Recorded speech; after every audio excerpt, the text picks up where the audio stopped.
El libro de Deuteronomio, la épica conclusión de la Torá y un aviso a aguafiestas.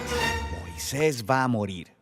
Para poder entender este libro necesitamos recordar la narración hasta este punto. Israel ha escapado de la esclavitud en Egipto. Luego pasan un año en el monte Sinaí. Ahí es donde hicieron el pacto con Dios para obedecer todas estas leyes. Ellos vagan en el desierto por 40 años antes de llegar al río Jordán, que está justo enfrente de la tierra que Dios les prometió.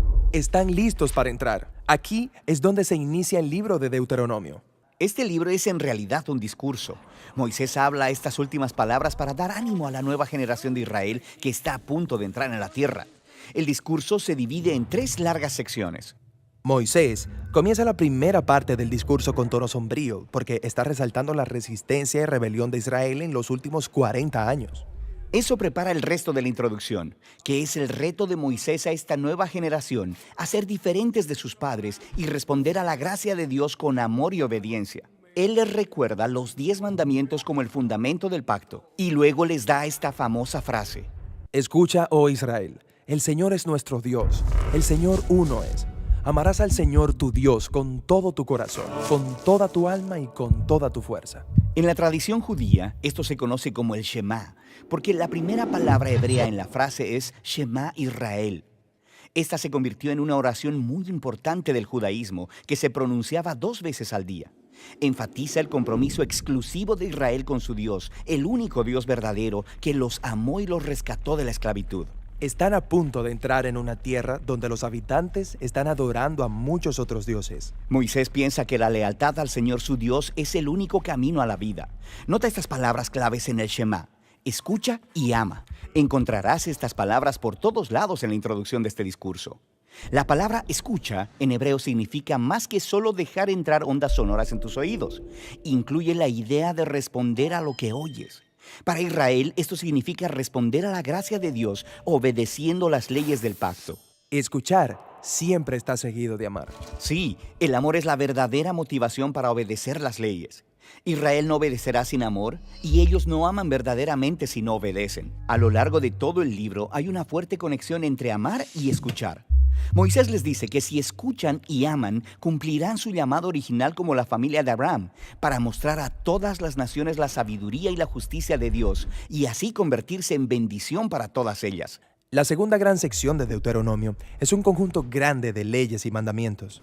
Es ahí de donde viene el nombre del libro. Deuteronomio significa una segunda ley.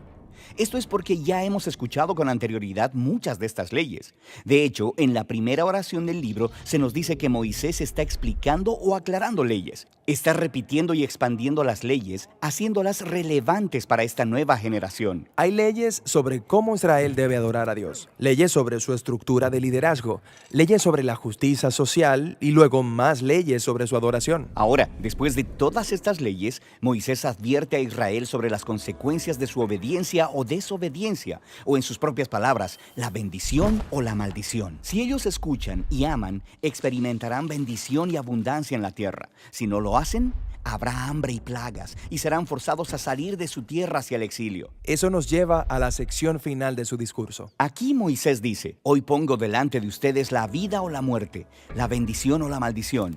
Escojan la vida. Pero luego las cosas se ponen muy interesantes. Después de 40 años con estas personas, Moisés sabe que ellos no van a obedecer. Predice el fracaso del pueblo y aún su futuro exilio fuera de la tierra prometida. Él se enfoca en lo que piensa que es la verdadera causa del problema. Tienen corazones duros y egoístas. Es como si Israel fuera incapaz de verdaderamente amar a Dios para así obedecerle. Pero este problema no es exclusivo de Israel. Sí. En realidad, cuando Moisés usa este lenguaje de bendición y maldición, está uniendo la historia de Israel con la historia de toda la humanidad en Génesis 1 al 3. Adán y Eva fueron bendecidos por Dios, igual que Israel, y se les dio la opción de confiar y obedecer a Dios, igual que a Israel. Luego se rebelaron y trajeron maldición sobre la tierra, tal como Moisés sabe que Israel hará. Estas historias tratan sobre el duro corazón de Israel, pero en realidad son una ventana para ver la condición universal de la raza humana. Pero Moisés no pierde por completo la esperanza. Así es, él dice que de alguna manera, al final del exilio de Israel, Dios promete transformar sus corazones para que algún día puedan realmente escuchar y amar. En los capítulos finales, Josué es designado como el nuevo líder de Israel, Y luego Moisés toma toda la ley de Israel. la que acaba de predecir que Israel va a violar. Así es, la pone dentro del arca del pacto.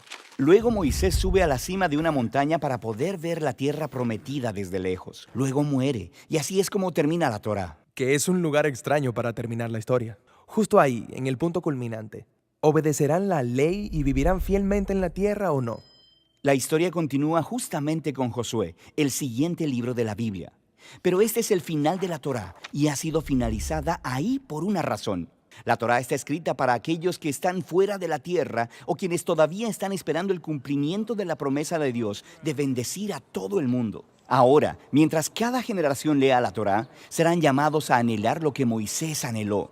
Un nuevo corazón transformado, el cual algún día podrá verdaderamente escuchar y amar.